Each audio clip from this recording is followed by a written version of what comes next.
Producer Logan here, inviting you to the Sunday Morning Cafe event on September 21st at 12:30 p.m. at Parker's Table in Richmond Heights. Don't miss this rare space to pause, reflect, enjoy live music, laughter, heartfelt sharing, and connection. Tickets are almost sold out, so don't delay. Visit sundaymorningcafe.com to get your tickets today. Hey, buddy. Hey, how are you? 30 shy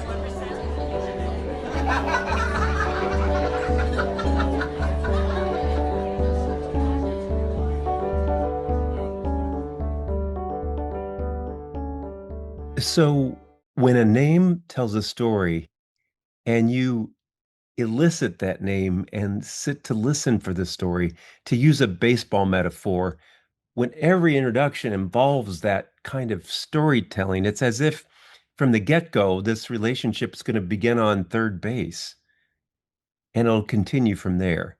Let me give you a couple examples. I met a man named Linda. What? That's right. In his native tongue, that's a man's name. Linda is a word that means patience. It didn't take more than a nudge for Linda to start telling me his story. He told me this. His mother and father, they lost first one daughter and then another daughter in childbirth. Well, obviously, I was kind of blown away by the weight of suffering like that. And so I tried to offer my sympathy, but it was as if he was swatting gnats away from his ear. He wasn't having that. He just went on and he said, patience was required to continue trying for a child. And he goes on and he says, that's why I'm Linda. I came from patience. When a relationship starts with that kind of vulnerability and openness, a tone set just for cutting through the usual BS of people posing and uh, trying to make an impression. So I spent an afternoon bicycling alongside him. He was my Lisa and my tour guide through the South Africa's equivalent of Napa Valley. It's called Franschhoek. I learned that he and his parents are raising his little girl, Nikki Lita, and I don't know what her name is because or if he told me, I don't remember now. Like so many Africans, Nikki Lita's mom suffers from, well, it's like so many Africans, I could have said like so many Americans. Nikki Lita's mom suffers from a debilitating addiction, which takes away her ability to raise a little girl or to be a spouse of her husband. So over and over again, I met people like Linda, young people who had a dream. Africa, I understand, was the birthplace of our species. Well, currently, it's also the youngest continent on the planet. And he's one of those young people. Just like the main character from Hamilton, Linda's, how'd they put it? Young, scrappy, and hungry, and he's not about to throw away his shot. His dream is to open up his own bicycle touring company. And I tell you what, if Linda were a stock, I'd be buying more of them. So that's one of the names that tells a story. Let me tell you somebody else I met. His name is Kimo Fiwe. Kimo Fiwe was our guide and our tracker on safari in the river delta of Botswana. In his native tongue of Khoisan, and he pronounced that with a click that I can't pretend to do.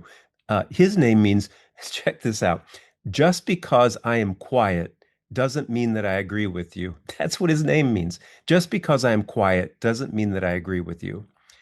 And I tell you what, if his name were a suit of clothes, that suit would fit him like a hand in a glove. He carries himself with this kind of quiet dignity, but he's got these intelligent eyes. His eyes study faces.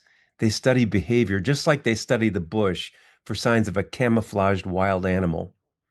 All of that quiet concentration, it hides this robust playfulness and wit that would flash out of him like a whole flock of these gorgeous birds, the malachite kingfishers. I caught a glimpse of his serious side during our orientation to the bush. We sat in an open Jeep with no windows, doors, nothing. He spoke very slowly in that African way of rolling each R, almost like he had a piece of candy in his mouth that he wanted to taste one more time when he pronounces his R's. Some people, you know how some people they emphasize their points by raising their voices? That's not what Kimo Fiwe did. He got real quiet when he was serious in a way that made you want to lean in. After each concise point he was making in that orientation, he'd stop and he'd study our faces with an intensity and a silence that was kind of unsettling. And me being who I am, I tried to break that quiet with playful banter.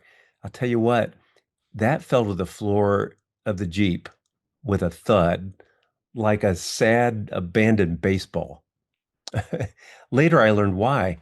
My survival depended on following his directions, along with Lizzie's survival, my daughter, and my wife's survival. His survival depended on it too. While out in an open air Jeep, he'd drive us within feet of a lion prides right in the middle of it, or elephant herds, or a hyena's den right there off our tire. There it is. And there's the mother hyena. Failure to follow these directions, that could result in a catastrophe that we'd never forget. I learned that our guide, like so many I met on this trip, just like Linda, he relies on his extended family and his wife to raise their daughter, Leili, in his absence. This is a pretty remote place where he works in the Botswana Delta. So the employees would come and they would work 3 month shifts and then they'd go home for a month to rejoin their families. Can you imagine? So he really misses his family, but he's also really glad for the work and he's really, really good at that work. I mean, he knows the name and the habits of every animal and every bird in that Botswanan Delta. I told him that I'd take his little girl to my daily visits to my 350-year-old prayer tree down by the creek in my neighborhood. He was glad for that. Kimofio and I touched base on WhatsApp several times since I've been home. Like I said, when a relationship starts on third base, you kind of want to stay with it. Well, so let me tell you some things I took home from Africa. I've always felt a little disappointed when somebody comes home from an international trip and they say, "What I learned was how blessed we are to live here in America." And it's not that I disagree with that. And I'm glad that they're glad to live in America. That's my home too. It's just that you want to hear more than that. You want to hear something like, I love my country, but you want to hear how what they took away from another culture that could enrich their lives back here at home. Hanging around people whose names tell a story made me remember something my grandpa told me years ago. He noticed the shift in our culture somewhere around the late 1950s. I'll give it a name, the Great Drift Apart. The Great Drift Apart. He described what it was like before then. Apparently, on a hot summer's evening, he and Grandma would sit out on the porch, and maybe his kids would be out playing with neighborhood kids, but they'd sit on that porch cooling off, just like all the other neighbors were doing. Next thing you know, somebody would meander over and join them. And apparently, it wasn't unusual for an impromptu little party to develop over a cold glass of something and a piece of leftover dessert from dinner. Sadly, my grandpa exclaimed, and I can't imitate his accent, but air conditioning and television ruined all that. My grandpa's generation, they were unique. That kind of turn of the century gang of people, their generation observed more change than anybody except for maybe my kids with AI coming here. But that generation observed first a gradual and then a sudden quickening of the pace of life that brought hard to believe innovations and conveniences. It also brought a shift away from the kind of casual intimacy that was so much a part of things back then. Storytelling, story listening, those were just as common as breathing. It was how you passed the time. Come to find out, it was also a soul enriching art form that is harder and harder to come by these days. In fact, in May of 2023, did you know that the Surgeon General, who at that time was Vivek Murthy, he warned that loneliness is now a public health crisis. The APA did a wide survey that supported that fact. Up to 30% of people report being lonely. One of the great paradoxes of our time is how our hyperconnectivity has managed to somehow disconnect us. One of the souvenirs I brought home from Africa, that was the confirmation of a conviction that slowing down to connect is one of the most countercultural and fundamental antidotes to the chasms that have formed between us and within us. A quote unquote courageous conversation, in its most dramatic form, involves addressing hard topics with somebody. But there's also a kind of quiet courage involved in simply taking the time to know a name and to know a story. Likewise, there's a kind of courage involved in allowing yourself to be known by telling your story in an open, generous way, like Kimofiwe did, like Linda. If the Sunday Morning Cafe Project is known for anything, I hope it'll be known as a place where people are called to connect more deeply with themselves and with others. For my longtime readers, you know that one of the things I want to do is provide dialogue questions so that you can either take these with your cup of coffee to your journal and think about these, dialogue with yourself, or to get together with a friend and read this article or listen to this podcast and talk this over. Whichever way, let me give you some questions. My friend Don, he'd fit right into the ways of Africa. Years ago, I learned by going out with him for breakfast and coffee. I just would observe him as he interacted with waitstaff and servers. He'd learn their names, he'd draw out their stories.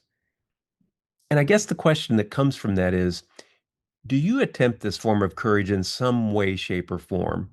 And when you do it, what's your technique for doing it? And if you don't do it, would you be willing to experiment with such behavior? Next question. Who do you know is especially good at listening to a story and asking good questions that draw out the storyteller?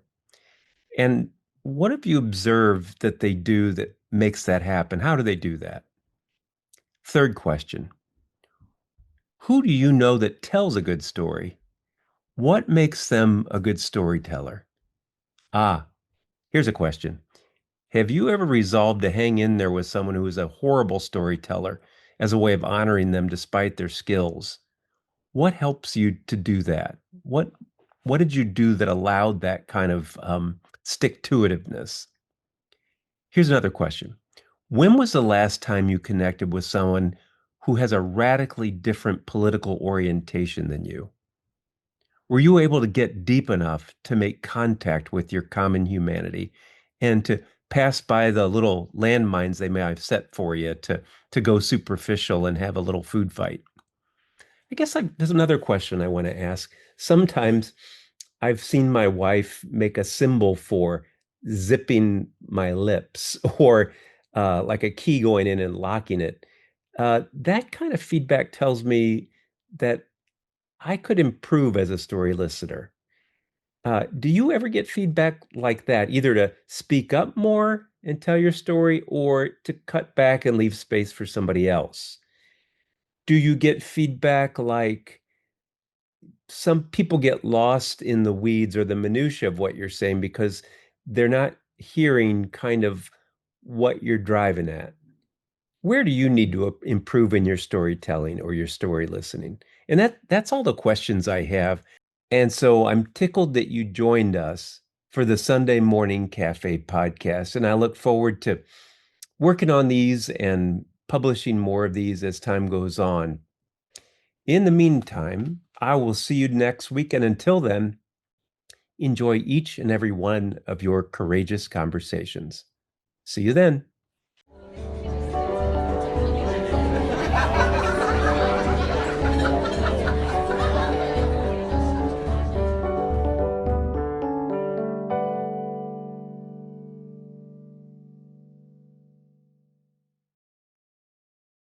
Producer Logan here, inviting you to the Sunday Morning Cafe event on September 21st at 12:30 p.m. at Parker's Table in Richmond Heights. Don't miss this rare space to pause, reflect, enjoy live music, laughter, heartfelt sharing, and connection. Tickets are almost sold out, so don't delay. Visit sundaymorningcafe.com to get your tickets today.